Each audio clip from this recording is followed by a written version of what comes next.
ನಮಸ್ತೆ ವೀಕ್ಷಕರೇ, ಅಮೋಘ ವಾರ್ತೆಗಳಿಗೆ ಸ್ವಾಗತ. ನಾನು ನಂದಿನಿ. ಈಗ ಮುಖ್ಯಾಂಶಗಳು.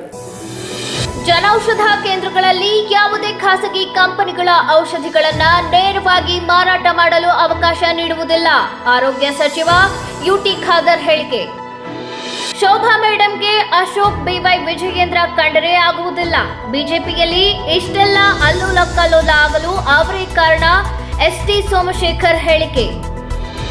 ಅಶೋಕ್ ವಿಜಯೇಂದ್ರ ಮೊದಲು ಧರ್ಮಸ್ಥಳದಲ್ಲಿ ಆಣೆ ಮಾಡಲಿ. ಶಾಸಕ ಎಸ್ಟಿ ಸೋಮಶೇಖರ್ ಹೇಳಿಕೆ. ಗ್ಯಾರಂಟಿ ಯೋಜನೆಗಳಲ್ಲಿ ಅಕ್ರಮ, ಗ್ಯಾರಂಟಿ ಸಮಿತಿಗಳನ್ನ ತಕ್ಷಣ ರದ್ದುಪಡಿಸಿ. ಮಾಜಿ ಸಚಿವ ಎಚ್.ಕೆ. ಕುಮಾರಸ್ವಾಮಿ ಹೇಳಿಕೆ. ವಾರ್ತೆಗಳ ವಿವರ.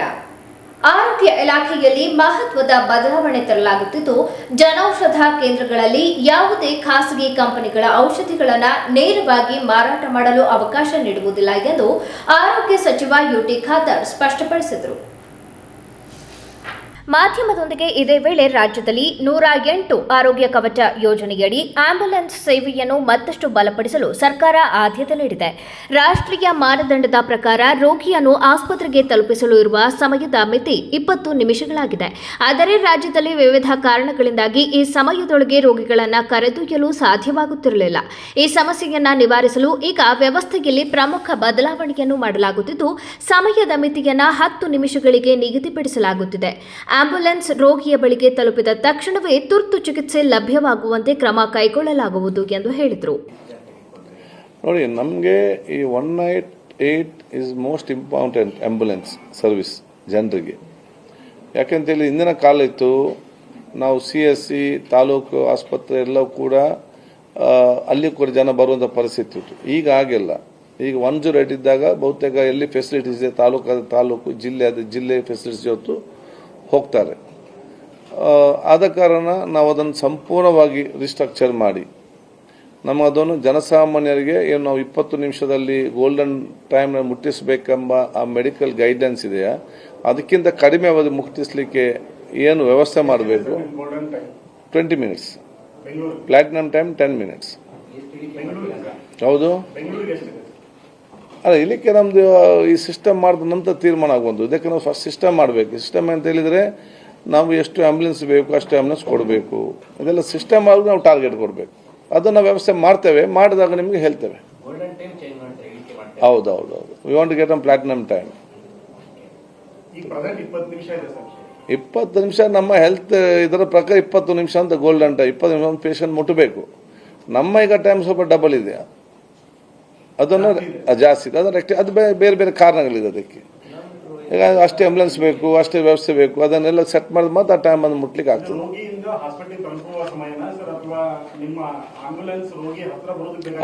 ರೋಗಿ ಹತ್ರ ಬಂದು ಮುಟ್ಟಿಸ್ಬೇಕು. ಈಗ 20 minutes should reach and you should take. ಒಮ್ಮೆ ಆಂಬ್ಯುಲೆನ್ಸ್ ಮುಟ್ಟಿದ್ರೆ ಅವ್ನು ಸ್ಟೆಬಿಲೈಸ್ ಆಗ್ತಾನೆ. ಅಲ್ಲಿ ನಮ್ಮ ನರ್ಸ್ ಮತ್ತು ಇವರಿದ್ದಾರೆ, ಯಾರು ಟೆಕ್ನಿಷಿಯನ್ಸ್ ಇದ್ದಾರೆ. ಸೊ ಅಂತ ನೋಡಿ, ಒಂದು ಅಸೌಖ್ಯರದ 100 ಅಸೌಖ್ಯರಲ್ಲಿ ಒಂದು 50 ಅವ್ರಿಗೆ ರಿಕ್ಷಾದಲ್ಲಿ ವೆಹಿಕಲ್ ಹೋಗುವಂಥ ಸೌಖ್ಯ ಇರ್ತದೆ. ಇನ್ನೊಂದು 30-20% ಮಿಡಲ್ ಟೈಪ್ನಲ್ಲಿ ಅವ್ರಿಗೆ ಅಷ್ಟು ರಿಸ್ಕ್ ಇಲ್ಲ, ಬರೀ ಟ್ರಾನ್ಸ್ಪೋರ್ಟ್ ಮಾಡಿದ್ರೆ ಕೂಡ ಸಾಕು. 10 ಜನರಿಗೆ ಬಹುಶಃ ನಾವು ಕರೆಕ್ಟಾಗಿ ಆಕ್ಸಿಜನ್ ಸ್ಟೆಬಿಲೈಸ್ ಇದೆಲ್ಲ ಕೂಡ ನಾವು ಜೀವ ರಕ್ಷಿಸುವಂಥ ಒಂದು ಪರಿಸ್ಥಿತಿ ಇರುವಂಥದ್ದು. ಮತ್ತೆ 10 ತೀರಿ ಹೋಗಿರ್ತದೆ, ಏನು ಕೂಡ ಮಾಡಲಿಕ್ಕೆ ಆಗುದು. ಬೈಕ್ ಆಂಬ್ಯುಲೆನ್ಸ್ ಕೂಡ ನಾವು ಜಾರಿಗೆ ತರ್ತೇವೆ. 100 ಬೈಕ್ ಆಂಬ್ಯುಲೆನ್ಸ್ಗಳನ್ನು ನಾವು ಮತ್ತೆ ಅದಕ್ಕೆ ಚಾಲನೆ ಕೊಡಲಿಕ್ಕೆ ನಾವು ಈಗಾಗಲೇ ಅಧಿಕಾರಿ ಜೊತೆ ಚರ್ಚೆ ಮಾಡಿದ್ದೇವೆ.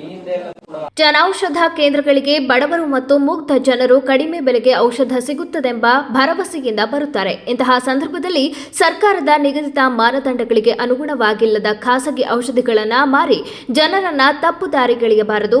ಕಂಪನಿಗಳು ಔಷಧಗಳನ್ನು ಮಾರಾಟ ಮಾಡಬೇಕಾದರೆ ಆರೋಗ್ಯ ಇಲಾಖೆ ನಿಗದಿಪಡಿಸಿರುವ ನಿಯಮಾವಳಿಗಳನ್ನು ಕಡ್ಡಾಯವಾಗಿ ಪಾಲಿಸಲೇಬೇಕು ಎಂದು ಹೇಳಿದರು. ನೋಡಿ, ಜನೌಷಧಿ ಕೇಂದ್ರ ಅಂತ ಹೇಳಿದರೆ ಅದಕ್ಕೊಂದು ರೂಲ್ಸ್ ಆ್ಯಂಡ್ ನಿಯಮ ಇದೆ. ಅದಕ್ಕೆ ಅನುಗುಣವಾಗಿ ಇರಬೇಕು. ಯಾಕೆಂತೇಳಿದರೆ ನನಗೆ ಫಾರ್ ಎಕ್ಸಾಂಪಲ್ ನಾನೊಂದು ಜನೌಷಧಿ ನಡೆಸ್ತೇನೆ, ನೀವೊಂದು ಪೇಷಂಟ್ ನನ್ನ ಹತ್ರ ಬರ್ತೀರಿ ಮದ್ದಿಗೆ. ನನಗೆ ಸರ್ಕಾರದ ಗೈಡ್ಲೈನ್ಸ್ ಇದೆ, ಯಾವ ಜನೌಷಧಿ ನನ್ನ ಅವರು ಸಪ್ಲೈ ನನಗೆ ಮಾಡ್ತಾರೆ. ಯಾಕೆ ಅವರು ಸಪ್ಲೈ ಮಾಡ್ತಾರೆ? ಕ್ವಾಲಿಟಿ, ಅದರ ಕಂಪೆನಿ, ಅದು ಎಲ್ಲ ನೋಡಿಕೊಂಡು ನನಗೆ ಸಪ್ಲೈ ಮಾಡೋದು. ನಾನು ಈ ಒಂದು ಔಷಧ ಜೊತೆಯಲ್ಲಿ ಯಾರ 4 ಪ್ರೈವೇಟ್ ಕಂಪನಿಯವರು ನನ್ನ ಹತ್ರ ಬರ್ತಾರಂತ ಹೇಳಿಕೊಂಡು ಅವರ ಮದ್ದು ಕೂಡ ನಾನು ತಗೊಂಡು ಯಾರು ಒಪ್ಪಿಗೆಯಲ್ಲಿ ತಗೊಳ್ಳೋದು? ಒಂದೇ ಡ್ರಗ್ ಕಂಟ್ರೋಲ್ದು ಒಪ್ಪಿಗೆ ಬೇಕು ಅಥವಾ ಫುಡ್ ಸೇಫ್ಟಿ ಯಾರ್ದು ಒಪ್ಪಿಗೆ ಬೇಕಲ್ಲ. ಯಾರ ಒಪ್ಪಿಗೆ ಇಲ್ಲದೆ ಯಾವ ಒಂದು ಕಂಪನಿಯನ್ನು ಬಂದು ಇವರಿಗೆ ಕಡಿಮೆ ದುಡ್ಡಲ್ಲಿ ಮದ್ದು ಕೊಡ್ತಾ ಅಂತ ಹೇಳಿಕೊಂಡು ಇದನ್ನು ತಲ್ಲಿ ಇಲ್ಲಿ ಅಂಗಡಿಯಲ್ಲಿ ಇಟ್ಟು ಇದನ್ನು ಜನರಿಗೆ ಏನು ಅನಿಸ್ತಾರೆ, ಜನ ಔಷಧ ಅಂತ ಹೇಳಿದ್ರೆ ಅಫಿಷಿಯಲ್ ಇದು ಗೌರ್ಮೆಂಟಿದ್ದು ಅಂಗಡಿ ಎಂಬ ಭಾವನೆ ಅವ್ರಿಗೆ ಗೊತ್ತಿಲ್ಲ, ಇದು ಬೋರ್ಡು ಮಾತಿರುವುದು ಅಂತೇಳಿ ಬೇರೆ ಅವರೇ ಅದನ್ನು ನಡೆಸೋದು. ಆಯ್ತಾಗಿ ಅವರಲ್ಲಿಗೆ ಬಂದಾಗ ಜನರಿಗೆ ಯಾವ ಔಷಧಿ ಕೊಟ್ಟರೆ ಯಾರು ಕಾರಣಕರ್ತರು ಇದಕ್ಕೆ? ಈಗ 173 ಜನೌಷಧಿ ಕೇಂದ್ರದಲ್ಲಿ 133 ನಿಯಮ ಉಲ್ಲಂಘನೆ ಮಾಡಿವೆ ಅಂತ ಹೇಳಿದ್ರು. ಆ ನಿಯಮ ಉಲ್ಲಂಘನೆ ಮಾಡಿರೋರ ಮೇಲೆ ಏನು ಕ್ರಮ ಆಗುತ್ತೆ? ನಾವು ಫಸ್ಟಾಗೆಲ್ಲ ಕ್ರಮ ತಗೊಳ್ಳಿಕ್ಕೆ ಹೋಗೋದಿಲ್ಲ. ಹಾಗೆಲ್ಲ ನಾನು ಅಂಗಡಿ ಕಾಲಿಟ್ಟು ಮಾಡಿ ಇಡಬೇಕು ಕ್ರಮ ತಗೊಂಡ್ರೆ. ಈ ಫಸ್ಟ್ ಅವ್ರಿಗೆ ಹೇಳಿ ಅವ್ರು ತಪ್ಪೇನಂತ ಹೇಳಲಿಕ್ಕೆ ನಾವು ಅವ್ರಿಗೂ ಹೋಗ್ತೇವೆ. What is A problem? ಈಗ ನಂದು ಒಟ್ಟಾರೆ ಒಂದು ಸಿಸ್ಟಮಲ್ಲಿ ಬಂದುಬಿಟ್ಟಿದ್ದಾರೆ. ಕೆಲವು ಅಂಗಡಿಯಲ್ಲಿ ಜನೌಷಧಿ ಅಂತ ಹೇಳಿ ಔಷಧ ಒಂದು ಬಿಟ್ಟು ಬೇರೆಲ್ಲೂ ಸಿಗ್ತದೆ. ಸರಿ, ಕೆಲವು ಬ್ರಾಂಡೆಡ್ ಮೆಡಿಸಿನ್ ಮಾರುವಂತಹ ಪ್ರೈವೇಟ್ ಮೆಡಿಕಲ್ ಸ್ಟೋರ್ಗಳಲ್ಲೂ ಕೂಡ ನೀವು ಹೇಳುವಂತಹ ಬೇರೆ ಇತರ ವಸ್ತುಗಳನ್ನು ಮಾರಾಟ ಮಾಡ್ತಾರೆ. ಅವ್ರ ಸದ್ಯ ಅವ್ರ ಸರ್ಕಾರ ಅಲ್ಲಲ್ಲ, ಅದಕ್ಕೆ ರೂಲ್ಸ್ ಅಂಡ್ ರೆಗ್ಯುಲೇಷನ್ ಅವ್ರ ರೂಲ್ಸ್ ಆ್ಯಂಡ್ ರೆಗ್ಯುಲೇಷನ್ ಇದೆ, ಅಲ್ಲಿ ಕೂಡ ರೇಡ್ ಆಗ್ತದೆ. ಅವರು ಫಾರ್ಮಸಿಟಿ ಅಲ್ಲಿ ಫಾರ್ಮಸಿ ಎಲ್ಲ ಸಿಸ್ಟಮ್ ಎಲ್ಲ ಕೂಡ ಇವತ್ತು ಇದೆ. ಅವ್ರು ಯಾರು ನಮ್ಮ ತಗೊಳ್ತಾರೆ ಅವ್ರಿಗಿದೆ. ಇಲ್ಲಿ ಹಾಗೆಲ್ಲಲ್ಲ, ಸರ್ಕಾರ ಮಾಡುವಂಥ ಕಡಿಮೆ ರೇಟಿನಲ್ಲಿ ಜನರಿಕ್ ಮೆಡಿಸಿನ್ ಕೊಡಲಿಕ್ಕೆ ನಾವು ಮಾಡಿದ್ದು ಸರ್ಕಾರವೇ ಪರ್ಚೇಸ್ ಮಾಡಿಸಿ, ಕೇಂದ್ರ ಸರ್ಕಾರವೇ ಪರ್ಚೇಸ್ ಮಾಡಿ ಅವರಿಗೆ ಕಳಿಸ್ತಾರೆ. ಕೇಂದ್ರ ಸರ್ಕಾರ ಪರ್ಚೇಸ್ ಮಾಡಿ ಕಳಿಸುವ ಅದನ್ನು ಮಾಡುವುದು ಬಿಟ್ಟು ಅದರ ಜೊತೆಯಲ್ಲಿ ಇರುವುದು ಅವನೊಂದು ಫ್ಯಾಕ್ಟ್ರಿ, ಇವನು ಯಾರ ಫ್ಯಾಕ್ಟ್ರಿ, ಎಲ್ಲಿಂದ ತರ್ತಾನೆ, ಏನು ತರ್ತಾನೆ, ಎಷ್ಟು ಎಕ್ಸ್ಪೈರಿ ಡೇಟ್ ಏನಂದು ಯಾರಿಗೆ ಗೊತ್ತು?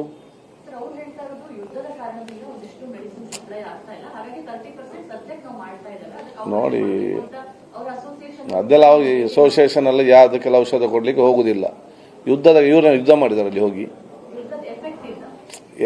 ಈ ಪ್ರತಿಯೊಂದಕ್ಕೆ ಇವ್ರು ಯುದ್ಧ ಎಫೆಕ್ಟ್ ಅಂತ ನಾವು ಇಲ್ಲಿ ಏನು ಕೆಲಸನೇ ಮಾಡಲಿಕ್ಕಿಲ್ಲ.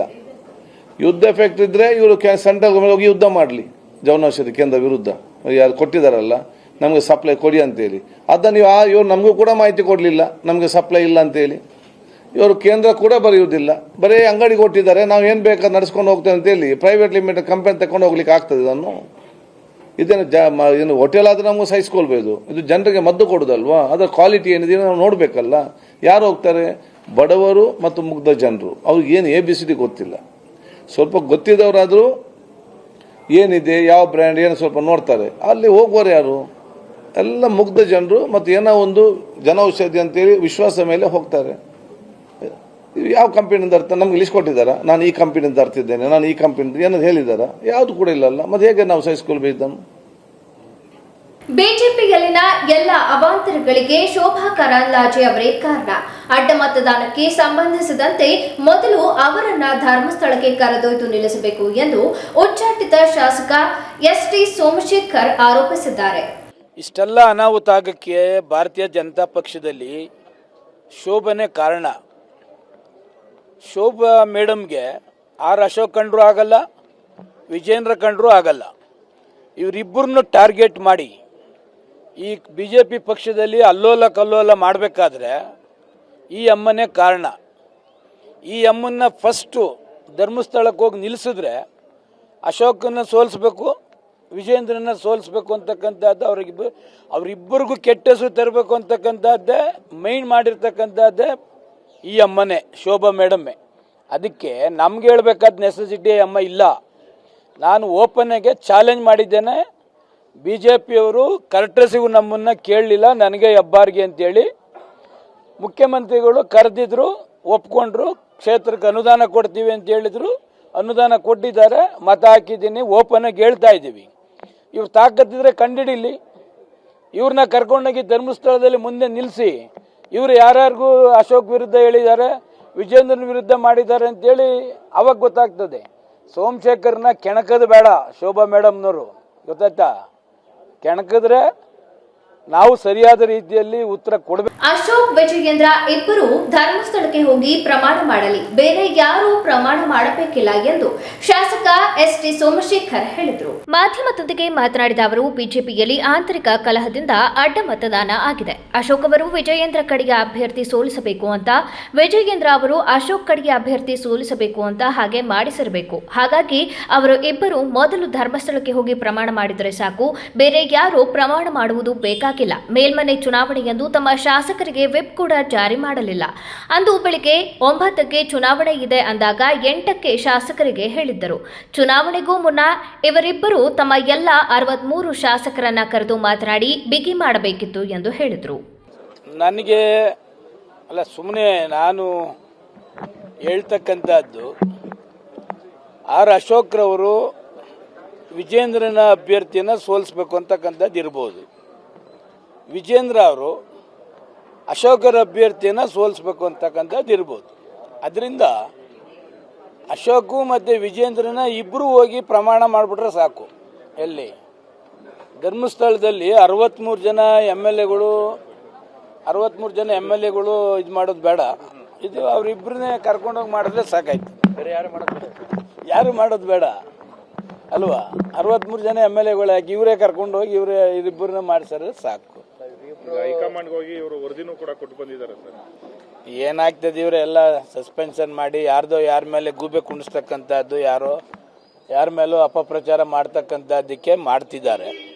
ಅವರ ಪಕ್ಷ ಆಂತರಿಕ ಏನ್ ಮಾಡ್ತಾರೆ. ರಾಜ್ಯ ಸರ್ಕಾರದ ಮಹತ್ವಾಕಾಂಕ್ಷೆಯ ಗ್ಯಾರಂಟಿ ಯೋಜನೆಗಳ ಅನುಷ್ಠಾನದಲ್ಲಿ ವ್ಯಾಪಕ ಅಕ್ರಮ, ದುರುಪಯೋಗ ಹಾಗೂ ಆಡಳಿತಾತ್ಮಕ ವೈಫಲ್ಯ ನಡೆದಿದೆ ಎಂದು ಮಾಜಿ ಸಚಿವ ಎಚ್.ಕೆ. ಕುಮಾರಸ್ವಾಮಿ ಹೇಳಿದರು.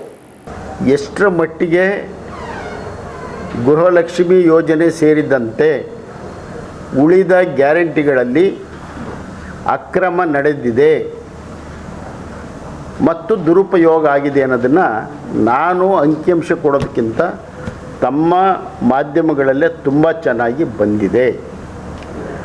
ನಮ್ಮ ತಕರಾರು ಏನಂದರೆ, ಸರ್ಕಾರ 3 ವರ್ಷದಿಂದ ರಾಜ್ಯ ಮಟ್ಟದ ಸಮಿತಿ, ಜಿಲ್ಲಾ ಮಟ್ಟದ ಸಮಿತಿ, ತಾಲೂಕು ಮಟ್ಟದ ಸಮಿತಿ ಇವರಿಗೆಲ್ಲ ಕೋಟ್ಯಾಂತರ ರೂಪಾಯಿ ಸಂಬಳ, ಅಧಿಕಾರಿಗಳು, ಕೆಳಮಟ್ಟದ ಅಧಿಕಾರಿಗಳು, ಮಂತ್ರಿಗಳು ಇವರೆಲ್ಲ ಏನು ಮಾಡ್ತಾ ಇದ್ದಾರೆ? ಇವತ್ತು ಒಂದು ಸ್ವಾಯತ್ತ ಸಂಸ್ಥೆ, ಇವತ್ತು ಸಿ ಎ ಜಿ ಅಂತ ವರದಿ ಇವತ್ತು ಕರ್ನಾಟಕದ ಆಡಳಿತದಲ್ಲಿ ಈ ಗ್ಯಾರಂಟಿ ಯೋಜನೆಗಳಲ್ಲಿ ಎಷ್ಟರ ಮಟ್ಟಿಗೆ ಇವತ್ತು ಭ್ರಷ್ಟಾಚಾರ ನಡೆದಿದೆ, ದುರುಪಯೋಗ ನಡೆದಿದೆ, ಅಕ್ರಮ ನಡೆದಿದೆ ಅನ್ನೋದನ್ನು ಎಳೆಯಾಗಿ ಆ ವರದಿ ಬಿಚ್ಚಿಟ್ಟಿದೆ. ಇದರ ನಡುವೆ ಹೊಸ ಸರ್ಕಾರ, ಮೊನ್ನೆ ಶಿವಕುಮಾರ್ ನೇತೃತ್ವದ ಸರ್ಕಾರ ವಾರ್ಡ್ವಾರು ಮತ್ತು ಪಂಚಾಯಿತಿ ವಾರು ನಾವು ಸಮಿತಿ ಮಾಡ್ತೀವಿ ಅಂತ ಕೂಡ ಹೊಸದಾಗಿ ಹೇಳಿದೆ. ಯಾರ ತೆರಿಗೆ ದುಡ್ಡಿದು? ಯಾರ ಹಣ ಇದು? ನಮ್ಮ ಪ್ರಶ್ನೆ, 3 ವರ್ಷದಲ್ಲಿ ಯಾವ ತಾಲೂಕಲ್ಲೂ ಎಲ್ಲೂ ಗ್ಯಾರಂಟಿ ಸಮಿತಿಯ ಸಭೆಗಳಾಗಿಲ್ಲ ಸಾರ್ವಜನಿಕವಾಗಿ. ನೆನ್ನೆಯೇನೋ ನಮ್ಮ ಸಕಲೇಶ್ಪುರದಲ್ಲಿ ಒಂದು ಸಭೆ ನೋಡಿದೆ. ಇಡೀ ರಾಜ್ಯದಲ್ಲಿ ಅವ್ರವ್ರು ಮಾಡ್ಕೊಳ್ತಿರೋದು ಬಿಟ್ಟರೆ ಫಲಾನುಭವಿಗಳ ನಿಜವಾದ ಫಲಾನುಭವಿಗಳನ್ನ ಪತ್ತೆ ಹಚ್ಚೋದಕ್ಕಿರ್ಬೋದು, ಫಲಾನುಭವಿಗಳು ಮೃತರಾದ ಮೇಲೆ ಏನಾಯಿತು, ಯಾಕೆ ಪ್ರತಿ ತಿಂಗಳು ವರದಿ ತಗೊಳ್ಳಿಲ್ಲ, ಪ್ರತಿದಿನ ಯಾಕೆ ವರದಿ ತಗೊಳ್ಳಿಲ್ಲ? ಅಂದರೆ 2,08,000 ಜನ ಮೃತರಾಗಿದ್ದಾರೆ ಅಂತ ವರದಿ ಇದೆ. ತಾವು ಯಾಕೆ ಗಮನಿಸ್ತಿಲ್ಲ? ನೀವೇನು ಮಾಡ್ತಾಯಿದ್ದೀರಿ? ಬರೀ ಸಂಬಳಕ್ಕಾಗಿದ್ದೀರಾ? ಸಮಿತಿಯ ಸದಸ್ಯರು, ಅಧ್ಯಕ್ಷಗಳು ಬರೀ ರಾಜಕೀಯ ಮಾಡೋದಕ್ಕಾಗಿದ್ದೀರಾ? ಈ ಆಡಳಿತಾತ್ಮಕ ವಿಚಾರ ಬಿಟ್ಟು ಸಮಿತಿಯವರು ಎಲ್ಲ ಕೆಲಸನೂ ಕೂಡ ಮಾಡ್ತಾಯಿದ್ದಾರೆ. ನಾನು ಎನ್ಕ್ವೈರಿ ಒತ್ತಾಯ ಮಾಡೋಕ್ಕೋಗಲ್ಲ. ಕಾರಣ CAG ವರದಿ ಕೊಟ್ಟಾಗ ಹೋಗಿದೆ. ನೀವ್ಯಾಕೆ ಎನ್ಕ್ವೈರಿ ಸಮಿತಿ ಮಾಡೋಕ್ಕೆ ಹೋಗ್ತೀರಿ? ಯಾಕೆ ಮಾಡಬೇಕು? ಅದರ ಮೇಲೆ ಕ್ರಮ ಆಗಬೇಕು. ಈಗ 239 ತಾಲೂಕಲ್ಲಿ ಕಮಿಟಿಗಳಿದ್ದಾವೆ. ರಾಜ್ಯ ಮಟ್ಟದಲ್ಲಿ ಒಂದು ಕಮಿಟಿ ಇದೆ, ಅವ್ರಿಗೆ ಕ್ಯಾಬಿನೆಟ್ ದರ್ಜೆ ಸಂಬಳ, ಅವರಿಗೆ ಉಪಾಧ್ಯಕ್ಷಗಳು 2-3 ಜನ ಇದ್ದಾರೆ, ಸಮಿತಿ ಇದೆ. ಯಾತಕ್ಕೆ ಮಾಡ್ತಾಯಿದ್ದೀರಿ? ಜಾಹೀರಾತಿನಲ್ಲಿ ಅಕ್ರಮ ನಡೆದಿದೆ. ಅರೆ ನಿಮ್ಮ ಆಯ್ತಪ್ಪ, ಆ ಕಾರ್ಯಕ್ರಮ ನಮ್ಮದು, ಈ ಕಾರ್ಯಕ್ರಮ ನಾವೇ ಮಾತ್ರ ಮಾಡ್ತಿರೋದು, ಯಾರೂ ಮಾಡಿಲ್ಲ ದೇಶದಲ್ಲಿ ಅಂತ ನೀವು ಅಂದ್ಕೊಂಡಿರ್ಬೋದು. ಜಾಹೀರಾತು ಕೊಡೋದ್ರಲ್ಲೂ ಕೂಡ ಅಕ್ರಮ ನಡೆದಿದೆ ಅಂತ CAG ಪತ್ತೆ ಹಚ್ಚಿದೆ. ಏನಿದು ಪತ್ರಿಕೆಗಳಲ್ಲಿ ಸರ್ಕಾರದ ಜಾಹೀರಾತುಗಳು ಎಷ್ಟು 100 ಕೋಟಿ ರೂಪಾಯಿ ಖರ್ಚಾಗ್ತಿದೆ. ಜನರ ತೆರಿಗೆ ಹಣ ನೂರಾರು ಕೋಟಿ ರೂಪಾಯಿ ಖರ್ಚಾಗ್ತಿದೆ. ಯಾರ ಮನೆ ದುಡ್ಡದು? ನಾವು ನಮ್ಮ ಗ್ಯಾರಂಟಿಗಳಿಗೆ 52,000 ಕೋಟಿ ರೂಪಾಯಿ ನೀವು ಖರ್ಚು ಮಾಡ್ತಿದ್ದೀರಿ ಪ್ರತಿ ವರ್ಷ. ಓಕೆ, 52,000 ಕೋಟಿ. ಈ ಬೆಲೆ ಏರಿಕೆ ಆಗಿದಾವಲ್ಲ, ವಿದ್ಯುತ್ ದರ ಇರ್ಬೋದು, ಪೆಟ್ರೋಲ್ ಇರ್ಬೋದು, ಬೇರೆ ಬೇರೆ ದರಗಳನ್ನೆಲ್ಲ ಏರಿಸಿದ್ರಲ್ಲ, ಸಾರಿಗೆ ಅದು ಇದೆಲ್ಲ ಸೇರಿ ಪ್ರತಿ ವರ್ಷ 71,000 ಕೋಟಿ ತೆರಿಗೆ ಬರ್ತಾ ಇದೆ. ಅಲ್ಲಿಗೆ 19,000 ಕೋಟಿ ಉಳಿತಾಯ ಆಯಿತು ಸರ್ಕಾರಕ್ಕೆ. ಜಾಹೀರಾತುಗಳಲ್ಲಿ ಎಷ್ಟು ಕೋಟಿ ಜಾಹೀರಾತು ಕೊಡ್ತಾಯಿದ್ದೀರಿ ನೀವು? ಯಾರಿಗೆ ಯಾಕೆ ಕೊಡ್ತಾಯಿದ್ದೀರಿ? ಇವರು ಮುಖ್ಯಮಂತ್ರಿ ಅಲ್ಲ, ಮಂತ್ರಿಗಳಂತ ಯಾರಿಗೆ ಗೊತ್ತಿಲ್ಲ. ಯಾತಕ್ಕೆ ಪ್ರಚಾರ ಮಾಡ್ಕೊಳ್ತಾ ಇದ್ದೀರಿ? ಇದರಲ್ಲೂ ದುಡ್ಡು ಹೊಡೆಯೋ ಕಾರ್ಯಕ್ರಮ ಇದೆ. ಇದು ಸಮಗ್ರವಾಗಿ ಇದು ಜನರಿಗೆ ಈಗಾಗಲೇ ಗೊತ್ತಾಗಿದೆ. ಇವತ್ತು ಸರ್ಕಾರ ತಲೆ ತಗ್ಗಿಸುವಂಥ ಕೆಲಸವನ್ನು ಸರ್ಕಾರವೇ ಮಾಡಿಕೊಂಡಿದೆ. ನಾನು ಒತ್ತಾಯ ಮಾಡ್ತೇನೆ, ಗ್ಯಾರಂಟಿ ಸಮಿತಿಗಳನ್ನು ಮೊದಲು ರದ್ದು ಮಾಡಬೇಕು. ನಿಮಗೆ ಆತ್ಮಸಾಕ್ಷಿ ಇದ್ದರೆ, ಆತ್ಮವಂಚನೆ ಮಾಡಿಕೊಳ್ಳದೇನೆ, ಎರಡೂ ಹೇಳ್ತಾಯಿದ್ದೀನಿ ನಾನು. ಆತ್ಮವಂಚನೆ, ಆತ್ಮಸಾಕ್ಷಿ ಎರಡೂ ಇದ್ದರೆ ನೀವು ದಯವಿಟ್ಟು ನೀವು ಏನು ಕಡಿಯೋದೇನಿಲ್ಲ. ಎಲ್ರಿಗೂ ಗೊತ್ತಿತ್ತದು, ಗ್ಯಾರಂಟಿ ಸಮಿತಿಗಳು ರಾಜಕೀಯ ಸಮಿತಿಗಳು ಅಂತ ಎಲ್ರಿಗೂ ಮೊದಲೇ ಗೊತ್ತಿತ್ತು. ಅವ್ರ ಕಾರ್ಯಕರ್ತರಿಗೆ ಜಾಬ್ ಕೊಡೋದಕ್ಕೆ ಸಮಿತಿ ಮಾಡ್ಕೊಳ್ತಿದ್ದಾರೆ ಅಂತ ಪ್ರಪಂಚಕ್ಕೆ ಗೊತ್ತಿತ್ತು. ಈ ಪುನಃ ಬೇರೆ ಮಾಡ್ತಿದ್ದಾರೆ. ಈಗ ಏನು ಕಡಿಯೋದಕ್ಕೆ ಸ್ವಾಮಿ?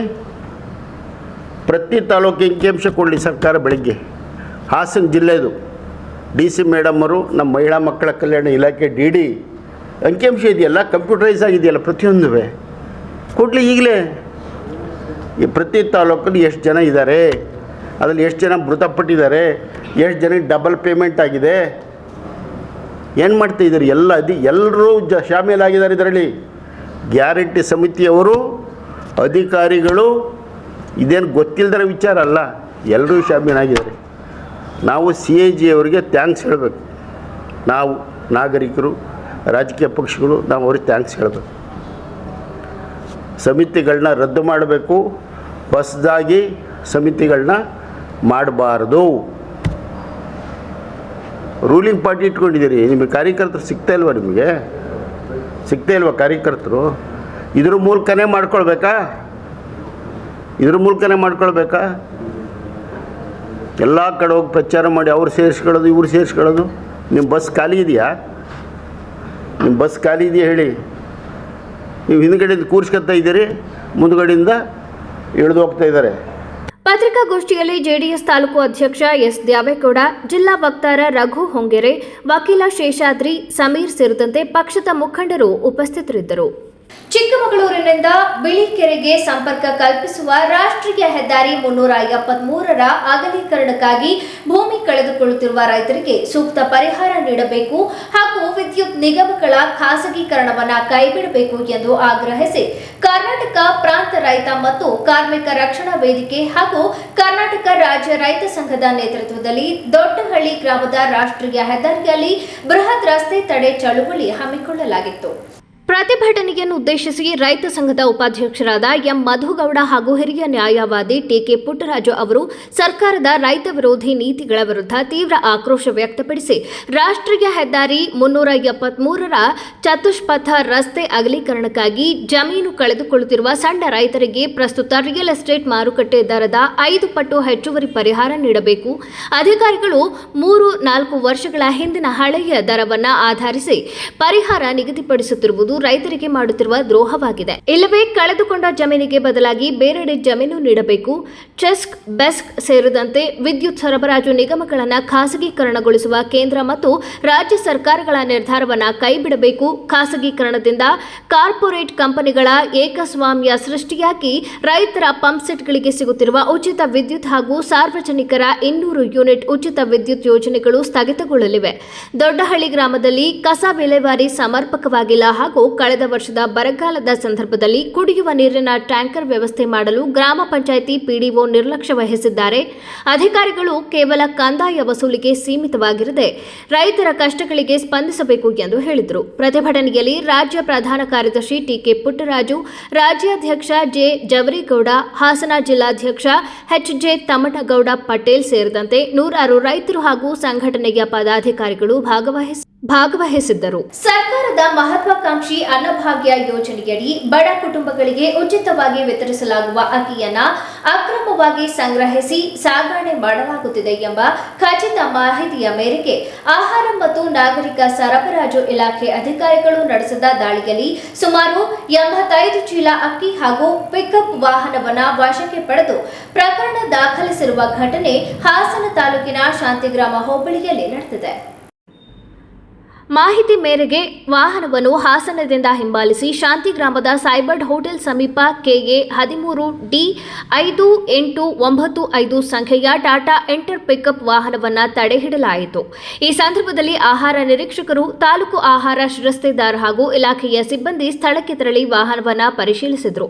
ಪರಿಶೀಲನೆಯ ವೇಳೆ ವಾಹನದಲ್ಲಿ ಸುಮಾರು 50 ಕೆಜಿ ತೂಕದ 85 ಚೀಲಗಳಷ್ಟು ಬಿಳಿ ಹಾಗೂ ಹಳದಿ ಬಣ್ಣದ ಅಕ್ಕಿ ಪತ್ತೆಯಾಗಿದೆ. ಅಕ್ಕಿಯನ್ನು ಪರಿಶೀಲಿಸಿದ ಅಧಿಕಾರಿಗಳು ಅದು ಸರ್ಕಾರದ ಸಾರ್ವಜನಿಕ ವಿತರಣಾ ವ್ಯವಸ್ಥೆಯಡಿ ವಿತರಿಸುವ ಅನ್ನಭಾಗ್ಯ ಅಕ್ಕಿಯಂತೆಯೇ ಮೇಲ್ನೋಟಕ್ಕೆ ಕಂಡುಬಂದಿದ್ದು, ಅದರಲ್ಲಿ ಸಾರವರ್ಧಕ ಅಕ್ಕಿಯ ಮಿಶ್ರಣವೂ ಇರುವ ಲಕ್ಷಣಗಳು ಕಂಡುಬಂದಿವೆ. ಸಾಗಿಸುತ್ತಿದ್ದ ಅಕ್ಕಿಗೆ ಸಂಬಂಧಿಸಿದ ಯಾವುದೇ ಅಧಿಕೃತ ದಾಖಲೆ, ಪರವಾನಗಿ ಅಥವಾ ಮಾಲೀಕತ್ವದ ದಾಖಲೆಗಳನ್ನು ಅಧಿಕಾರಿಗಳ ಮುಂದೆ ಹಾಜರುಪಡಿಸಲು ಸಾಧ್ಯವಾಗಿಲ್ಲ. ಅಲ್ಲದೆ ಅಕ್ಕಿಯ ಮಾಲೀಕರು ಅಥವಾ ವಾರಸುದಾರರು ಸ್ಥಳದಲ್ಲಿರಲಿಲ್ಲ. ಅಧಿಕಾರಿಗಳು ವಶಪಡಿಸಿಕೊಂಡ ಅಕ್ಕಿಯ ಒಟ್ಟು ಮೌಲ್ಯ ಸುಮಾರು 1.5 ಲಕ್ಷ ಎಂದು ಅಂದಾಜಿಸಲಾಗಿದೆ. ಸರ್ಕಾರಿ ಯೋಜನೆಯ ಅಕ್ಕಿಯನ್ನು ಅಕ್ರಮವಾಗಿ ಸಂಗ್ರಹಿಸಿ ಸಾಗಣೆ ಮಾಡಿರುವ ಶಂಕೆ ವ್ಯಕ್ತವಾಗಿರುವ ಹಿನ್ನೆಲೆಯಲ್ಲಿ ವಾಹನ, ಅಕ್ಕಿ ಹಾಗೂ ಇತರೆ ದಾಖಲೆಗಳನ್ನು ವಶಕ್ಕೆ ಪಡೆದು ತನಿಖೆ ಆರಂಭಿಸಲಾಗಿದೆ. ಸ್ಥಳೀಯ ಶಿಕ್ಷಕರ ಭವನದ ಸಭಾಂಗಣದಲ್ಲಿ ಹೊಳೆನರಸೀಪುರ ವಿಧಾನಸಭಾ ಕ್ಷೇತ್ರದ ಮತದಾರರ ಪಟ್ಟಿ ವಿಶೇಷ ಸಮಗ್ರ ಪರಿಷ್ಕರಣೆ 2026ರ ಅಂಗವಾಗಿ ಬಿಎಲ್ಒ, ಮೇಲ್ವಿಚಾರಕರು ಹಾಗೂ ವಿವಿಧ ರಾಜಕೀಯ ಪಕ್ಷಗಳ ಬಿಎಲ್ಎ ರವರುಗಳ ತರಬೇತಿ ಕಾರ್ಯಾಗಾರವು ಯಶಸ್ವಿಯಾಗಿ ಜರುಗಿತು. ಭಾರತ ಚುನಾವಣಾ ಆಯೋಗದ ನಿರ್ದೇಶನದಂತೆ ಸಹಾಯಕ ಮತದಾರರ ನೋಂದಣಾಧಿಕಾರಿ ಹಾಗೂ ಹೊಳೆನರಸೀಪುರ ತಹಸೀಲ್ದಾರ್ ವೈಎಂ ರೇಣುಕುಮಾರ್ ಅವರ ನೇತೃತ್ವದಲ್ಲಿ ಈ ಕಾರ್ಯಾಗಾರವನ್ನು ಆಯೋಜಿಸಲಾಗಿತ್ತು. ಜಿಲ್ಲಾಧಿಕಾರಿಗಳಾದ ಲತಾ ಕುಮಾರಿ ಮತದಾರರ ಪಟ್ಟಿಯ ವಿಶೇಷ ಪರಿಷ್ಕರಣೆ ಪ್ರಕ್ರಿಯೆಯನ್ನು ಅತ್ಯಂತ ಪಾರದರ್ಶಕವಾಗಿ ಮತ್ತು ದೋಷರಹಿತವಾಗಿ ನಿರ್ವಹಿಸುವ ಕುರಿತು ಅಧಿಕಾರಿ ಹಾಗೂ ಸಿಬ್ಬಂದಿ ವರ್ಗಕ್ಕೆ ಅಗತ್ಯ ಮಾರ್ಗದರ್ಶನ ನೀಡಿದರು. ಇದೇ ಸಂದರ್ಭದಲ್ಲಿ ತರಬೇತಿ ಸಂಬಂಧಿಸಿದಂತೆ ಉಪಸ್ಥಿತರಿದ್ದವರು ಕೇಳಿದ ಹಲವು ತಾಂತ್ರಿಕ ಪ್ರಶ್ನೆಗಳಿಗೆ ಜಿಲ್ಲಾಧಿಕಾರಿಗಳು ಸೂಕ್ತ ಉತ್ತರ ಹಾಗೂ ಕಾರ್ಯಾಗಾರದಲ್ಲಿ ಹಾಸನ ಲೋಕಸಭಾ ಕ್ಷೇತ್ರದ ಸಂಸದರಾದ ಶ್ರೇಯಸ್ ಎಂ ಪಾಟೀಲ್ ಅವರು ಉಪಸ್ಥಿತರಿದ್ದು ಪ್ರಕ್ರಿಯೆಯ ಮಹತ್ವದ ಕುರಿತು ಮಾತನಾಡಿದರು. ಕಾರ್ಯಕ್ರಮದಲ್ಲಿ ಜನತಾದಳ ಅಧ್ಯಕ್ಷರಾದ ಪುಟ್ಟ ಸೋಮಪ್ಪ, ಬ್ಲಾಕ್ ಕಾಂಗ್ರೆಸ್ ಅಧ್ಯಕ್ಷರಾದ ಲಕ್ಷ್ಮಣ್ ಶರೀಫ್, ಬಿಜೆಪಿಯ ಮಳಲಿ ನಾರಾಯಣಗೌಡರು ಸೇರಿದಂತೆ ಪ್ರಮುಖ ರಾಜಕೀಯ ಪಕ್ಷಗಳ ಬಿಎಲ್ಎ ಪ್ರತಿನಿಧಿಗಳು ಹಾಗೂ ಮುಖಂಡರು ಭಾಗವಹಿಸಿದ್ದರು. ಈ ಸಂದರ್ಭದಲ್ಲಿ ಕ್ಷೇತ್ರದ ಚುನಾವಣಾ ವಿಭಾಗದ ಅಧಿಕಾರಿಗಳು, ತಾಲೂಕು ಪಂಚಾಯಿತಿ ಕಾರ್ಯನಿರ್ವಹಣಾಧಿಕಾರಿಗಳು, ಕ್ಷೇತ್ರ ಶಿಕ್ಷಣಾಧಿಕಾರಿಗಳು, ಪುರಸಭಾ ಮುಖ್ಯಾಧಿಕಾರಿಗಳು, ತಹಸೀಲ್ದಾರ್ ಕಾರ್ಯಾಲಯದ ಸಿಬ್ಬಂದಿ ವರ್ಗ ಹಾಗೂ ತಾಲೂಕಿನಾದ್ಯಂತ ಆಗಮಿಸಿದ್ದ ಶಿಕ್ಷಕರು ಮತ್ತು ಬಿಎಎಲ್ ಸಿಬ್ಬಂದಿಗಳು ಹಾಜರಿದ್ದರು. ಈಗ ಜಾಹೀರಾತು. ಅಜ್ಜಿಯ ಅಡುಗೆ ಅವಳ ಕೈ ರುಚಿಯೊಳಗೆ ನಿಮ್ಮ ಮನೆ ಅಡುಗೆಗೆ ನೈಜ ರುಚಿ ಬೇಕಾದರೆ ಕಲ್ಪ ತೆಂಗಿನೆಣ್ಣೆ. ನನ್ನ ಆರೋಗ್ಯ, ಸೌಂದರ್ಯ ಮತ್ತು ಶಕ್ತಿಯ ರಹಸ್ಯ ಕಲ್ಪ ತೆಂಗಿನೆಣ್ಣೆ. ಪ್ರತಿ ಹನಿಯಲ್ಲೂ ಶುದ್ಧತೆಯನ್ನು ಅನುಭವಿಸಿ. ಕಲ್ಪ ತೆಂಗಿನೆಣ್ಣೆ, ಇದು ಕ್ಯಾಂಪ್ಕೋ ಉತ್ಪನ್ನ. ವರ್ಷಗಳು 100 ದಿನಗಳು ಮೇಕಿಂಗ್ ಶುಲ್ಕದಲ್ಲಿ 100% ರಿಯಾಯಿತಿ. Bhima legacy fest 100 days offer. ಚಿನ್ನ, ಬೆಳ್ಳಿ ಮತ್ತು ವಜ್ರದ ಮೇಲಿನ ಮೇಕಿಂಗ್ ಶುಲ್ಕದಲ್ಲಿ 100% ವರೆಗೆ ರಿಯಾಯಿತಿ ಪಡೆಯಿರಿ. ಮತ್ತು ಪ್ರತಿ 1 ಲಕ್ಷ ರೂಪಾಯಿ ಮೌಲ್ಯದ ವಜ್ರದ ಮೇಲೆ 24 ಕ್ಯಾರೆಟ್ ಚಿನ್ನದ ಬಾರ್ ಉಚಿತವಾಗಿ ಪಡೆಯಿರಿ. ಎಲ್ಲಾ ಭೀಮಾ ಮಳಿಗೆಗಳಲ್ಲಿ ಲಭ್ಯ. ಷರತ್ತುಗಳು ಅನ್ವಯ. ವಿಜಯ್ ಸಿಲ್ವರ್ ಪ್ಯಾಲೇಸ್ ಬೆಳ್ಳಿಯ ಆಭರಣಗಳ ಮತ್ತು ಬೆಳ್ಳಿ ವಸ್ತುಗಳ ಎಕ್ಸ್ಕ್ಲೂಸಿವ್ ಶೋರೂಮ್. ಮೊಟ್ಟ ಮೊದಲ ಪ್ರತ್ಯೇಕ ಬೆಳ್ಳಿ ಆಭರಣಗಳ ಭಂಡಾರ ವಿಜಯ್ ಸಿಲ್ವರ್ ಪ್ಯಾಲೇಸ್. ನಮ್ಮಲ್ಲಿ ಎಲ್ಲ ಮಾದರಿಯ 92.5 ಹಾಲ್ಮಾರ್ಕ್ನ ಬೆಳ್ಳಿಯ ಆಭರಣಗಳು ದೊರೆಯುತ್ತವೆ. ಗೋಲ್ಡ್ ಪ್ಲೇಟೆಡ್ ಆಂಟಿಕ್ ನೆಕ್ಲೆಸ್ಗಳು, ಜುಮ್ಕಿಗಳು, ಸೊಂಟದ ಡಾಬುಗಳು, ಟೆಂಪಲ್ ಡಿಸೈನ್ ಬಳೆಗಳು, ತೋಡಬಂದಿಗಳು, ಎಮರಾಲ್ಡ್ ವಸ್ತುಗಳು, ಪ್ರತಿನಿತ್ಯ ಹೊಸ ಹೊಸ ಡಿಸೈನ್ಗಳು ಇಲ್ಲಿ ಲಭ್ಯವಿದೆ. ದೇವರ ವಿಗ್ರಹಗಳು, ಬೆಳ್ಳಿಯ ದೀಪಗಳು, ಬೆಳ್ಳಿ ತಟ್ಟೆ, ಬೆಳ್ಳಿ ಚೊಂಬು, ಪೂಜಾ ಸಾಮಗ್ರಿಗಳು, ಬೆಳ್ಳಿಯ ದೇವರ ಮಂಟಪಗಳು ದೊರೆಯುತ್ತವೆ. Vijay Silver Palace, Subhash Square Devigere Circle Hassan. Contact 9060133333. The future belongs to those who prepare for it today. Jaya Techno School. Admissions now open. Welcome to a campus where smart classrooms, robotics labs, and AI-assisted learning make every day an adventure. Where coding, STEM, and 3D innovation workshops turn curious kids into confident creators. Our digital library, language labs, and experienced faculty ensure every child reaches their fullest potential. While our sports complex, arts wing, music rooms, and student wellness center make sure they thrive, not just survive. Your child's safety, always our priority. With 24/7 CCTV, GPS tracked transport, and a fully secured campus. Jaya Techno School. Smart learning, safe campus, bright futures. Admissions are open. Seats are filling fast. Call today. Visit our campus. Secure your child's tomorrow. For more details, contact Jaya Techno School. KSRTC Layout, 60 feet road behind Central School, Alsikere Road, BT Koppal, Hassan. Mobile 9964984575, 94494000455. Website www.jayatechnoschool.in. Shri Mahalakshmi sweets Chikkamagaluru ಶಾಖೆಗೆ 7ನೇ ವರ್ಷದ ಸಂಭ್ರಮಾಚರಣೆ. ಚಿಕ್ಕಮಗಳೂರಿನಲ್ಲಿ ಮೊದಲ ಬಾರಿಗೆ live kitchen, live sweets making, live experience ಹೊಂದಿರುವ ಸಿಹಿಯ ವಿಳಾಸ. ಈ ವಿಶೇಷ ದಿನಕ್ಕೆ ಒಂದು ಸಿಹಿಯಾದ ಕೊಡುಗೆ. 1,000 ರೂಪಾಯಿ ಮೇಲ್ಪಟ್ಟ ಖರೀದಿಗೆ 250 ಗ್ರಾಂ ಮೈಸೂರು ಪಾಕ್ ಉಚಿತ. ಈ ಆಫರ್ ಕೇವಲ ಜೂನ್ 5ರಂದು ಮಾತ್ರ. ಷರತ್ತುಗಳು ಅನ್ವಯ. ಜೂನ್ 7ರಂದು ಮಾವಿನ ಮೇಳ. ನಮ್ಮ ಲೈವ್ ಕಿಚನ್ ನಲ್ಲಿ ತಯಾರಾದ ಋತುವಿನ ಅತ್ಯುತ್ತಮ ಮಾವಿನ ಸಿಹಿಗಳು. ಷರತ್ತುಗಳು ಅನ್ವಯ. ಮೈಸೂರಿನ ಖ್ಯಾತಿ, ಚಿಕ್ಕಮಗಳೂರಿನ ಪ್ರೀತಿ. ವಿಳಾಸ MG ರಸ್ತೆ, opposite to old town police station, Chikkamagaluru. ನಿಮ್ಮ ಅಮೂಲ್ಯ ಪ್ರೀತಿ ನಮ್ಮ ಯಶಸ್ಸಿನ ನಿಜವಾದ ಶಕ್ತಿ. ಸರ್ವರಿಗೂ ಆತ್ಮೀಯ ಸ್ವಾಗತ. ಶ್ರೀ ಮಹಾಲಕ್ಷ್ಮಿ ಸ್ವೀಟ್ಸ್ ಗೋಮತಿ ಕಲ್ಯಾಣ ಮಂಟಪ 14 ವಸಂತಗಳನ್ನು ಪೂರೈಸಿ 15ನೇ ವರ್ಷಕ್ಕೆ ಪಾದಾರ್ಪಣೆ ಮಾಡುತ್ತಿರುವ ನಮ್ಮ ಗೋಮತಿ ಕಲ್ಯಾಣ ಮಂಟಪವನ್ನ ಹೊಚ್ಚ ಹೊಸ ರೂಪದಲ್ಲಿ ನಿಮ್ಮ ಮುಂದೆ ಪ್ರಸ್ತುತಪಡಿಸುತ್ತಿದ್ದೇವೆ. ಅತ್ಯಾಧುನಿಕವಾಗಿ ನವೀಕರಣಗೊಂಡ ಕಲ್ಯಾಣ ಮಂಟಪದಲ್ಲಿ 1200 ಜನರು ಕೂರಬಹುದಾದಂತಹ ಬ್ಯಾಂಕ್ವೆಟ್ ಹಾಲ್ ಹಾಗೂ 700 ಜನರು ಊಟ ಮಾಡಬಹುದಾದ ಡೈನಿಂಗ್ ಹಾಲ್ ಇದ್ದು, ಮದುವೆ, ಬೀಗರ ಔತಣ, ನಾಮಕರಣ ಮತ್ತು ಎಲ್ಲ ಶುಭ ಸಮಾರಂಭಗಳಿಗೆ ಸಸ್ಯಾಹಾರಿ ಮತ್ತು ಮಾಂಸಾಹಾರಿ ಔತಣಗಳಿಗೆ ಹಾಲ್ ಅನ್ನ ನೀಡಲಾಗುತ್ತದೆ. 4 ಎಕರೆಗೂ ಅಧಿಕ ಜಾಗದಲ್ಲಿ ವಾಹನಗಳಿಗೆ ಉತ್ತಮವಾದ ಪಾರ್ಕಿಂಗ್ ವ್ಯವಸ್ಥೆ ಸಹ ಲಭ್ಯವಿದೆ. ನಿಮ್ಮ ಕುಟುಂಬದ ಸುಂದರ ಕಾರ್ಯಕ್ರಮಗಳನ್ನ ಅತ್ಯುತ್ತಮ ಕ್ಷಣಗಳನ್ನಾಗಿ ಮಾರ್ಪಾಡಾಗಿಸಲು ಒಂದು ಒಳ್ಳೆಯ ಜಾಗ, ಅದುವೇ ನಮ್ಮ ಗೋಮತಿ ಕಲ್ಯಾಣ ಮಂಟಪ. ಗೋಮತಿ ಕಲ್ಯಾಣ ಮಂಟಪ, ಕೋಟ್ ಹೊಸ ಬಸ್ ನಿಲ್ದಾಣದ ಹತ್ತಿರ, ಚನ್ನಪಟ್ಟಣ ಬಡಾವಣೆ, ಹೊಳೆನರಸೀಪುರ ರಸ್ತೆ, ಹಾಸನ. ಬುಕಿಂಗ್ ಹಾಗೂ ಹೆಚ್ಚಿನ ಮಾಹಿತಿಗಾಗಿ ಸಂಪರ್ಕಿಸಿ 9484242761 ಮತ್ತು 8970568666. ಮತ್ತೊಮ್ಮೆ ಅಮೋಘ ವಾರ್ತೆಗಳಿಗೆ ಸ್ವಾಗತ. ಭಾರತೀಯ ಸೇನೆಗೆ ಆಯ್ಕೆಯಾಗಿರುವ ಬೇಲೂರಿನ ಪತ್ರಿಕಾ ವಿತರಕರ ಮಿಥುನ್ ರವರಿಗೆ ತಾಲೂಕು ಪತ್ರಕರ್ತರ ಭವನದಲ್ಲಿ ಪತ್ರಕರ್ತರ ಸಂಘದ ವತಿಯಿಂದ ಅಭಿನಂದನಾ ಕಾರ್ಯಕ್ರಮ ನಡೆಯಿತು. ಪತ್ರಕರ್ತರು ಹಾಗೂ ಪತ್ರಿಕಾ ವಿತರಕರು ಮಿಥುನ್ ಅವರನ್ನ ಸನ್ಮಾನಿಸಿ ದೇಶ ಸೇವೆಯ ಪಯಣಕ್ಕೆ ಶುಭ ಹಾರೈಸಿದರು. ಈ ಸಂದರ್ಭದಲ್ಲಿ ಪತ್ರಕರ್ತರ ಸಂಘದ ಅಧ್ಯಕ್ಷ ಬಿಬಿ ಶಿವರಾಜ್, ಪ್ರಧಾನ ಕಾರ್ಯದರ್ಶಿ ಬಿಎಲ್ ಲಕ್ಷ್ಮಣ್, ಪತ್ರಿಕಾ ವಿತರಕರ ಸಂಘದ ಅಧ್ಯಕ್ಷ ಬಿಎಸ್ ಆರಾಧ್ಯ, ಖಜಾಂಚಿ ಲೋಹಿತ್, ಕಾರ್ಯದರ್ಶಿ ಗಣೇಶ್, ರವಿ ಹೊಳ್ಳ, ಎಸ್ಕೆ ನಾಗೇಶ್, ಸಂತೋಷ್, ಅರುಣ್ ಕುಮಾರ್, ಕೇಬಲ್ ರಮೇಶ್, ನಿಂಗರಾಜು, ಶ್ರೀಹರಿ, ದೀಪಕ್, ಜಗದೀಶ್, ವಿನೋದ್, ವಿರೂಪಾಕ್ಷ ಹಾಗೂ ಪತ್ರಿಕಾ ವಿತರಕರಾದ ಚಂದನ್, ಲೋಹಿತ್, ಯಶವಂತ್, ಪ್ರೇಮ್ ಕುಮಾರ್ ಸೇರಿದಂತೆ ಹಲವರು ಉಪಸ್ಥಿತರಿದ್ದರು. ಸ್ಥಳೀಯ ಶಿಯಾ ಜಮಾ ಮಸೀದಿ ವತಿಯಿಂದ ಪಟ್ಟಣದಲ್ಲಿ ಮೊಹರಂ 10ನೇ ದಿನದ ಆಚರಣೆಯ ಪ್ರಯುಕ್ತ ವಿಶೇಷ ಮೆರವಣಿಗೆ ಹಾಗೂ ಧಾರ್ಮಿಕ ಕಾರ್ಯಕ್ರಮಗಳನ್ನು ನಡೆಸಲಾಯಿತು. ಈ ಸಂದರ್ಭದಲ್ಲಿ ಹೊಳೆನರಸೀಪುರದ ಶಿಯಾ ಜಮಾ ಮಸೀದಿಯ ಇಮಾಮ್ ಎ ಜುಮಾ ಆದ ಮೌಲಾನಾ ಸೈಯದ್ ಖುರ್ಷಿದ್ ಅಲಿ ರಜ್ವಿ ಅವರು ಮಾತನಾಡಿ, ಇದು ಸುಮಾರು 1400 ವರ್ಷಗಳ ಹಿಂದೆ ನಡೆದ ಅತ್ಯಂತ ದುಃಖದ ಘಟನೆಯ ಸ್ಮರಣೆಯಾಗಿದೆ. ಮುಸ್ಲಿಮರ 4ನೇ ಖಲೀಫಾ ಹಾಗೂ ಪ್ರವಾದಿ ಮೊಹಮ್ಮದ್ ಸಾಹೇಬರ ಅಳಿಯ ನಮ್ಮ ಮೊದಲ ಇಮಾಮ್ ಆದ ಹಜರತ್ ಅಲಿ ಅಲೈಹಿಸ್ಸಲಾಂ ಅವರು ನಮಾಜ್ ಮಾಡುತ್ತಾ ಸಜ್ದಾ ಸ್ಥಿತಿಯಲ್ಲಿದ್ದಾಗ ಇಬ್ನ ಮುಲ್ಜಿಮ್ ಎಂಬ ಉಗ್ರಗಾಮಿ ಕತ್ತಿಯಿಂದ ಹಲ್ಲೆ ನಡೆಸಿ ಅವರನ್ನ ಹುತಾತ್ಮನಾಗಿ ಮಾಡಿದನು. ಅವರ ಪವಿತ್ರ ನೆನಪಿನಲ್ಲಿ ಕಳೆದ 14 ಶತಮಾನಗಳಿಂದ ನಮ್ಮ ಸಮುದಾಯವು ಈ ದುಃಖದ ಮೆರವಣಿಗೆಯನ್ನ ನಡೆಸಿಕೊಂಡು ಬರುತ್ತಿದೆ ಎಂದು ಹೇಳಿದರು. आज से 1400 साल पहले 40 हिजरी में हमारे पहले इमाम हज़रत अली अलैहिस्सलाम यानी कि मुसलमानों के चौथे खलीफा और मोहम्मद साहब के दामाद, जिनको एक टेररिस्ट, एक दहशतगर्द इंसान जिसका नाम इब्न मुल्जिम था, उसने नमाज की हालत में, जब ये नमाज़ पढ़ रहे थे, सजदे की हालत में थे, तो इनको तलवार से मार के शहीद कर दिया।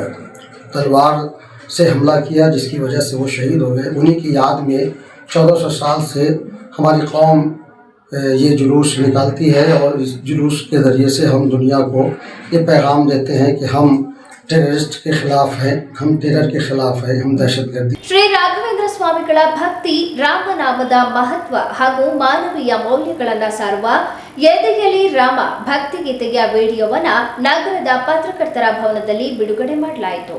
ಕಾರ್ಯಕ್ರಮದ ಮುಖ್ಯ ಅತಿಥಿಯಾಗಿ ಭಾಗವಹಿಸಿದ್ದ ಶ್ರೀ ಲಕ್ಷ್ಮೀಕಾಂತ್ ಅವರು ಗೀತೆಯನ್ನು ಬಿಡುಗಡೆ ಮಾಡಿ ಮಾತನಾಡಿ, ಇಂದಿನ ಸಮಾಜದಲ್ಲಿ ಭಕ್ತಿ ಸಂಗೀತವು ಕೇವಲ ಮನರಂಜನೆಯ ಮಾಧ್ಯಮವಲ್ಲ, ಅದು ಜನರಲ್ಲಿ ಸಂಸ್ಕಾರ, ನೈತಿಕತೆ ಮತ್ತು ಆಧ್ಯಾತ್ಮಿಕ ಚಿಂತನೆಗಳನ್ನು ಬೆಳೆಸುವ ಶಕ್ತಿಯಾಗಿದೆ ಎಂದು ಹೇಳಿದರು. ಯುವ ಕಲಾವಿದರು ಸಮಾಜಕ್ಕೆ ಉತ್ತಮ ಸಂದೇಶಗಳನ್ನು ನೀಡುವ ಇಂತಹ ಕೃತಿಗಳನ್ನು ರಚಿಸಿರುವುದು ಸಂತಸದ ಸಂಗತಿ.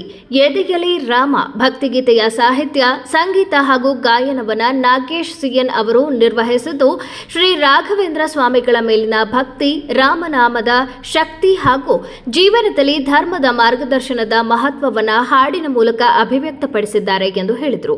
ಅಂದರೆ ನಾಗೇಶ್ ಅವರು ಎದೆಯಲ್ಲಿ ರಾಮ ಎಂಬ ಒಂದು ಆಧಾರಿತ ಸಾಹಿತ್ಯ ರಚಿಸಿ ರಾಘವೇಂದ್ರ ಸ್ವಾಮಿ ಬಗ್ಗೆ ಒಂದು ಸಾಹಿತ್ಯ ರಚಿಸಿ ಮತ್ತು ಸಂಯೋಜಿಸಿ ಮತ್ತು ಹಾಡನ್ನು ಹಾಡಿರ್ತಾರೆ. ಅದು ನನಗೆ ಸಂತೋಷದ ವಿಚಾರ.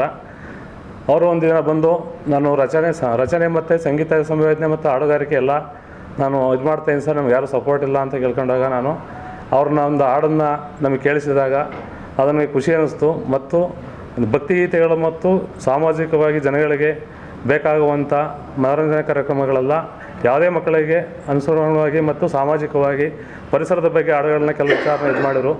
ಮೊದಲನೆಯಾಗಿ ಅವರು ಎಲ್ಲಿಯವರು ಅಂತ ನಾನು ವಿಚಾರ ಮಾಡಿದಾಗ ಇದೇ ಹಾಸನ ಜಿಲ್ಲೆಯವರು, ಇಲ್ಲಿ ರಾಷ್ಟ್ರೋತ್ಥಾನ ಶಾಲೆಯಲ್ಲಿ ಒಬ್ಬ ಶಿಕ್ಷಕನಾಗಿ ಕೆಲಸ ನಿರ್ವಹಿಸ್ತಿದ್ದೇನೆ.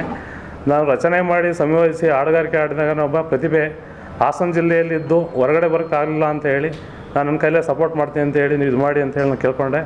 ಆ ಕೇಳ್ಕೊಂಡಾಗ ನಾನು ಇದು ಮಾಡಿ ಈ ಚಿತ್ರೀಕರಿಸಿ ಈ ಒಂದು ನಮ್ಮ ಹಾಸನ ಜಿಲ್ಲೆಯಲ್ಲಿ ಪ್ರತಿಭೆಗಳು ಹೊರಗೆ ಬರಬೇಕು ಅಂತೇಳಿ ಸಾಮಾಜಿಕವಾಗಿ ಮತ್ತು ಈ ಜನಗಳಿಗೆ ಅವೇರ್ನೆಸ್ ಮಾಡುವ ಹಾಡುಗಳನ್ನ ನಾನು ರಚನೆ ಮಾಡಿದ್ದೇನೆ. ಅದಕ್ಕೆ ಮೊದಲನೇದಾಗಿ ಹಾಸನದ ರಾಘವೇಂದ್ರ ಸ್ವಾಮಿ ದೇವಸ್ಥಾನದಲ್ಲಿ ರಾಘವೇಂದ್ರ ಸ್ವಾಮಿ ಬಗ್ಗೆ ಒಂದು ಚಿತ್ರೀಕರಿಸಿದ ಚಿತ್ರಣವನ್ನು ಪ್ರಸ್ತುತಪಡಿಸಿ ಇವತ್ತಿನಿಂದ ಬಿಡುಗಡೆ ಮಾಡ್ತಾವ್ರೆ. ಈ ಸಂದರ್ಭದಲ್ಲಿ ಗೀತೆಯ ರಚನೆಕಾರ ಗಾಯಕ ಸಿಎನ್ ನಾಗೇಶ್, ಜಿಲ್ಲಾ ಪತ್ರಕರ್ತರ ಸಂಘದ ಪ್ರಧಾನ ಕಾರ್ಯದರ್ಶಿ ಕೆಜಿ ಸುರೇಶ್, ಕನ್ನಡ ಸಾಹಿತ್ಯ ಪರಿಷತ್ತು ಕಾರ್ಯದರ್ಶಿ ಬಿಆರ್ ಬೊಮ್ಮೇಗೌಡ ಇತರರು ಉಪಸ್ಥಿತರಿದ್ದರು. ಕೊನೆಯಲ್ಲಿ ಮತ್ತೊಮ್ಮೆ ಮುಖ್ಯಾಂಶಗಳು. ಜನೌಷಧ ಕೇಂದ್ರಗಳಲ್ಲಿ ಯಾವುದೇ ಖಾಸಗಿ ಕಂಪನಿಗಳ ಔಷಧಿಗಳನ್ನು ನೇರವಾಗಿ ಮಾರಾಟ ಮಾಡಲು ಅವಕಾಶ ನೀಡುವುದಿಲ್ಲ. ಆರೋಗ್ಯ ಸಚಿವ ಯುಟಿ ಖಾದರ್ ಹೇಳಿಕೆ. ಶೋಭಾ ಮೇಡಂಗೆ ಅಶೋಕ್ ಬಿವೈ ವಿಜಯೇಂದ್ರ ಕಂಡರೆ ಆಗುವುದಿಲ್ಲ. ಬಿಜೆಪಿಯಲ್ಲಿ ಇಷ್ಟೆಲ್ಲ ಅಲ್ಲೋಲ ಕಲ್ಲೋಲ ಆಗಲು ಅವರೇ ಕಾರಣ. ಎಸ್ಟಿ ಸೋಮಶೇಖರ್ ಹೇಳಿಕೆ. ಅಶೋಕ್ ವಿಜಯೇಂದ್ರ ಮೊದಲು ಧರ್ಮಸ್ಥಳದಲ್ಲಿ ಆಣೆ ಮಾಡಲಿ. ಶಾಸಕ ಎಸ್ಟಿ ಸೋಮಶೇಖರ್ ಹೇಳಿಕೆ.